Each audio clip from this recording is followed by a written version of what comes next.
আপনারা অবগত আছেন যে গত 29শে ডিসেম্বর 2025 সালে ছাত্রদল কর্মীকে বাসা থেকে ডেকে এনে একটা হত্যাকাণ্ড ঘটে মাধবদীতে।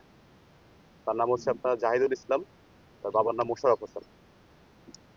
তো এই আহ, নিহত জাহিদুল ইসলাম জাহিদ, তার নিহতের জন্য যে দুইজন আসামি ছিলেন, একজন হচ্ছে রাজন, একজন জারা।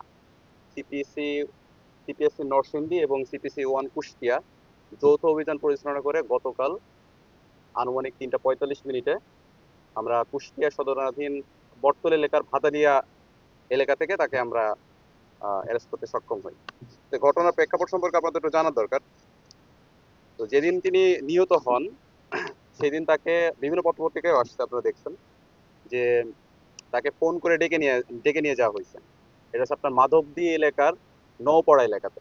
এখানে একটা ইদ্রিস মেম্বার একটা মিল আছে, সেই মিলের পাশে তাকে ডেকে নিয়ে যাওয়া হয় এবং ডেকে নিয়ে এসে কথা কাটাকাটির একটা পর্যায়ে 1 নম্বর আসামি, যিনি আমাদের মামলা যেটা হয়েছে, 1 নম্বর আসামি রাজন, তার বুকে সরাসরি ছুরিকাঘাত করে। তো ছুরিকাঘাত করার ফলে সঙ্গে সঙ্গে সে গুরুতরভাবে আহত হয় এবং কিছুক্ষণ পরে তাকে 100 শয্যা বিশিষ্ট হসপিটালে নিয়ে আসা হয়।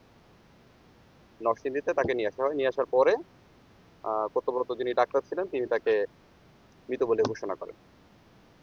তো আমরা গত কয়েকদিন যাবত ধরে তিনি যখনই আহ, আহ, মামলাটা হয় তার আগে থেকে সেই এলাকা থেকে পালিয়ে যায়।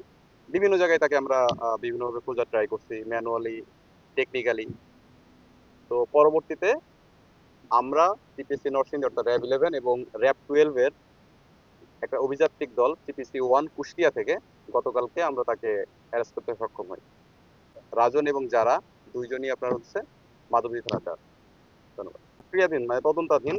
আপাতত যতটুকু আমরা তদন্তে পেয়েছি সেটা হচ্ছে যে পূর্ব একটা শত্রুতা ছিল।